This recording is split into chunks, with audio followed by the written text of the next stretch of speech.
સાહેબે 2002ની અંદર પણ એક કલ્પસર નામનું શ્રીફળ હોમ્યું હતું. ફરીને ચૂંટણી 2004ની અંદર આવી તો પણ કલ્પસર નામનું શ્રીફળ હોમ્યું.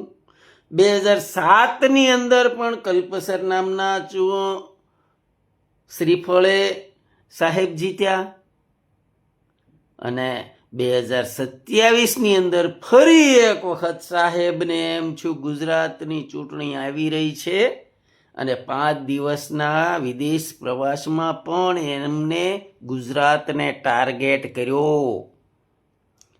વિચારજો ગુજરાતની જનતા કે તમને ફરી એક વખત કલ્પસર નામની લોલીપોપ નહીં હો, સોરી દોસ્તો, મેલોડી નામની ચોકલેટ તમને મળવાની છે. અને એ પણ ક્યાંથી?